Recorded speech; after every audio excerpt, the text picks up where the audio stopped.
Hello everybody, this is Ivy Normal. Welcome back to Seduce Me, the dating sim visual novel. I don't care. I haven't played this in a while, so prepare for me trying to remember my voices. I shook my head to try to clear the sleepiness out of me, to no avail. I really didn't get any sleep last night. Ow! Bugger, I just hit my arm on the desk. This is not a good start. I'm trying to date some people here. Ow. It's already time to wake up. Wait, school. As soon as I realised I had to go to school, I slid out of bed and looked at the vanity mirror. That's a relief. Luckily, there was barely a bruise on my cheek. You had to squint to actually see it. I doubted anyone would actually notice it unless they leaned in really close. Oh my god. Oh, my girlfriends. Oh, my girlfriend's going to lean in close and be like, oh, you have a bruise on your cheek. Oh, I'm going to kill your father for you. Breathing out a sigh, I got dressed, took my backpack and caught the bus to go to school. It wasn't even hours before everyone had heard the news. I was approached in school and given condolences for my loss. However, that wasn't what shocked my friends. Cat! Leave me alone! No! No! And throw something out the window. Wait, so you have the whole Anderson house to yourself? Lucky as hell, man! Yeah. Oh. Quit being so sensitive, Naomi. Quit being so vulgar, Suzu. Oh god, you two are really loud and obnoxious. Oh god, wait. Suzu's right, Naomi. Naomi's right. Susie's right, Naomi. Calm yourself. I think you're Suzu. You're my bae at the moment. Of course you would side with her. Yeah. Huh. See? At least she knows how to have fun. Yeah.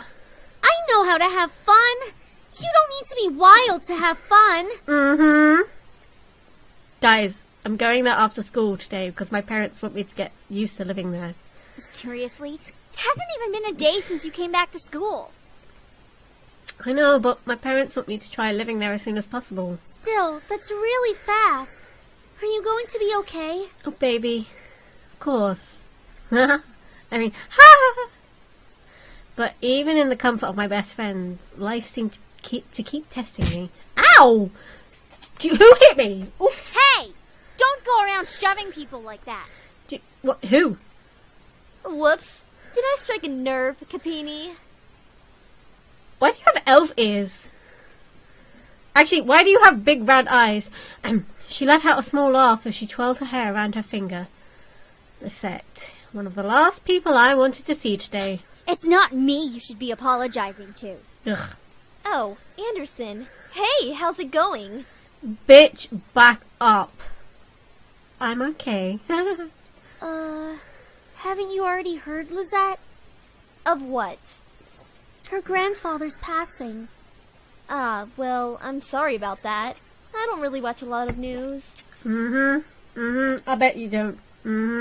Too busy giving your boyfriend a blowjob. It doesn't really sound like you mean it. I do mean it. Earnestly.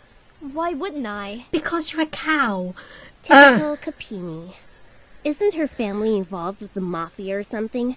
I wouldn't be surprised if she brought out the bat from behind her back right this moment. Who are you talking about? You're talking about my woman. Back up. I had nearly forgotten the crowd that followed Lisette, which was mostly comprised of people that no one wanted to see on a typical school day, because they're all ugly bitches. I'm mean, I'm sorry, but I experienced this type of bullying in school, and they were all girls who had really bad family problems, and I felt very, very sorry for them. But just because you're having problems at home does not mean you should take it out on other people. It is rude. Bullying is rude. No one had the slightest idea why exactly they followed Lisette around persistently, but they labelled themselves as social equals with her, because if you follow a big guy around, then no one wants to hurt you. And everyone thinks, hey, you're the big person, but you're not. You're really not. That is out of line. Suzu comes from an honest family. Talking about one woman. You want to fight? You want to go, Lisette? Me? You? Me, you're outside right now. You take off your wig. Says the one whose family profits from political scandals. Oh, no, you didn't.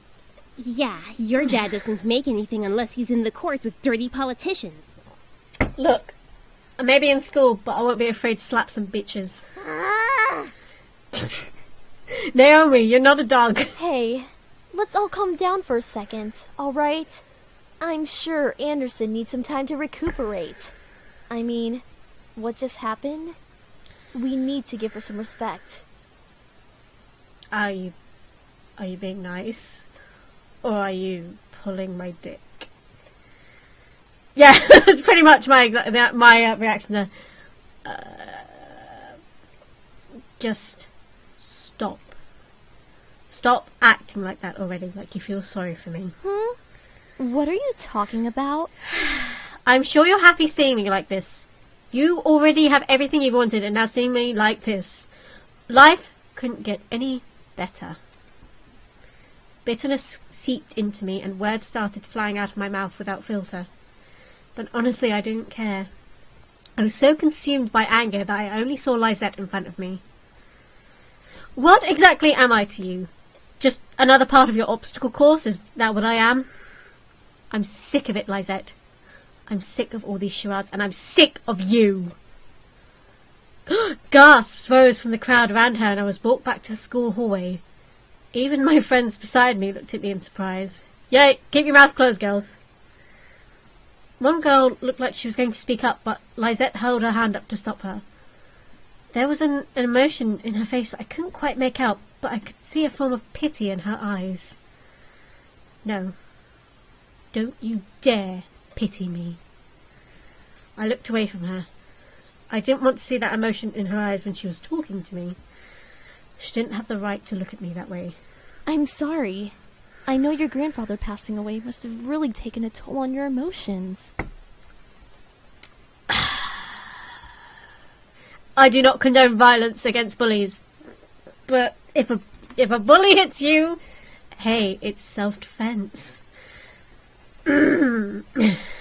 She stepped towards me and put her hand on my shoulder, giving me a tiny smile, as if for old time's sake. But for some reason, I didn't feel comforted at all. Not that I was just angry at her, but the expression on her face when she leaned in close to me contorted into something complex. Something was different about her. I couldn't quite place my finger on it, but something about her had definitely changed. Well, I'll be going for now. Track meet responsibilities and all of that stuff. See you later. I want to trust you, but I've had experiences like this in the past. Something about Lisette made me uncomfortable. I wasn't just angry, but also uneasy. What was it? I had never seen her like that before. But I decided to pay no further attention to it. She continued running down the hallway with her gaggle of friends behind her. I refocused my attention to Mrs. Phillips, who was walking down the hall towards me. Is everything all right, girls? Yes. Many questions about your neck. But I won't comment on it. Nothing we couldn't handle, Mrs. P. Just a bunch of snobs. Suzu, calm yourself. Suzu, hush! It was nothing, Mrs. Phillips. I see. Well, Miss Anderson, please accept my condolences for your loss. Thanks, Teach. Your shirt is lopsided. Thank you, Mrs. Phillips. Your grandfather was a good man. He really upheld the philanthropy of his company's policies, and the money that went towards charity, too. Mm-hmm.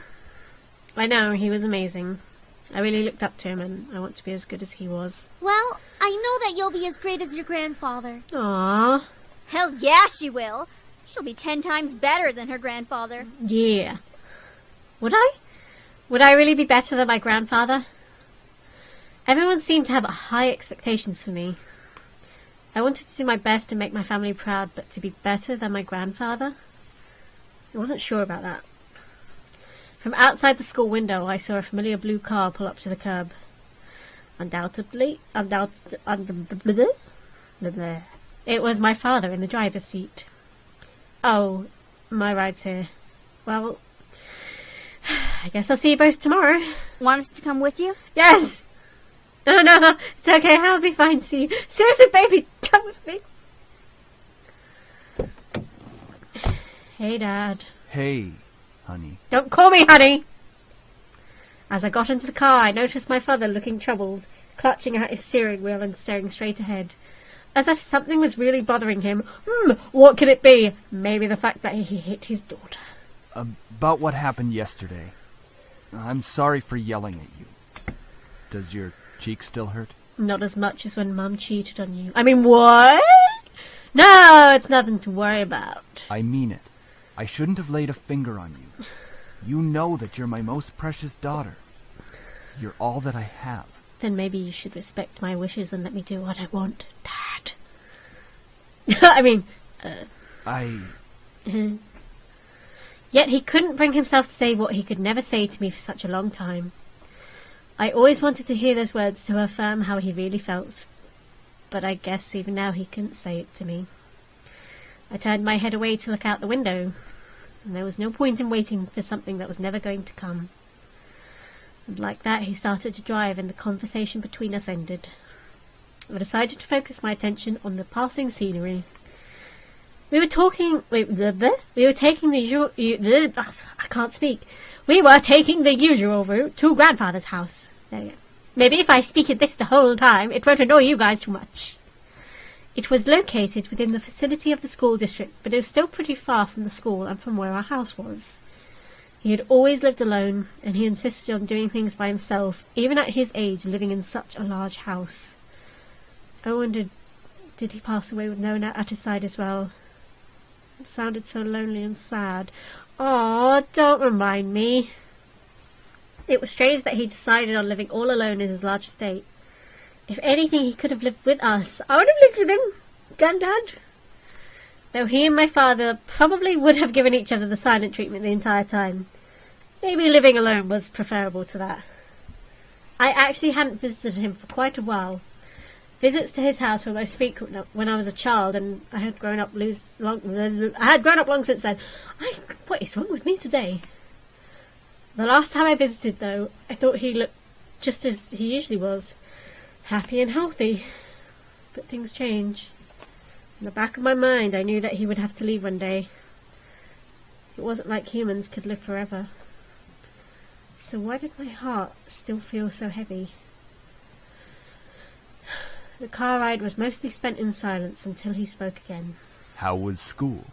Maintaining your grades, I hope.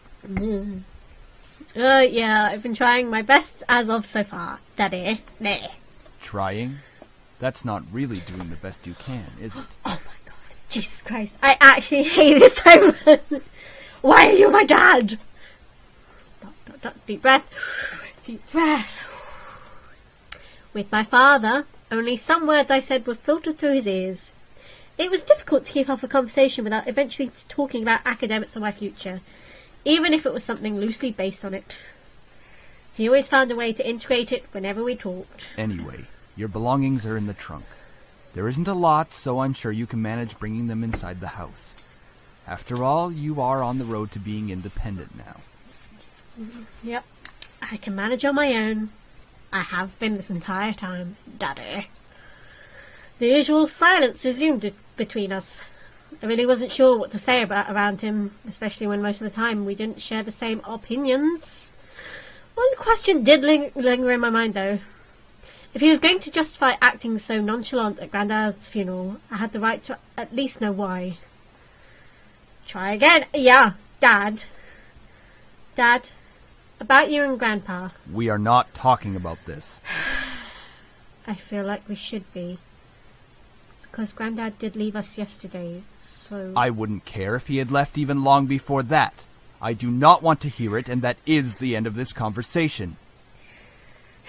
As always, he managed to shut down any other form of conversation related to him. It was just like what happened last night. I opened my mouth slightly, but I closed it again. It was like talking to a brick wall. It wasn't like I could find out anything by somehow arguing my way through it. All right then. I leaned against the car door and stared out the window. I really couldn't think. What would this place be like? I had been to my grandfather's house before, but it was one thing visiting and it was another thing actually living there. How would I manage living on my own without any training to really care for a house? I knew that naturally the bills would be paid by my parents who inherited grandfather's stock to the corporation, but I had never lived independently before. Thinking about it made me feel like some kind of bird being pushed out of a nest. Though I was technically an adult, I felt unprepared and a bit daunted at the prospect of actually moving onto a new place. Most people my age would be ecstatic moving out. After all, it would symbolise some kind of change in their lives, like being on the road to independence. But I felt like it was nothing of the sort. I really hoped I wouldn't let my parents down. I wouldn't want to let my grandfather down either. What would he be saying right now? I gazed up at the passing clouds in the sky. If you're out there, Grandfather, how would you be doing? Would there be anything you'd want to tell me at this moment? And of course, no answer. What was I doing? Searching for an answer in a heaven that would or would not exist?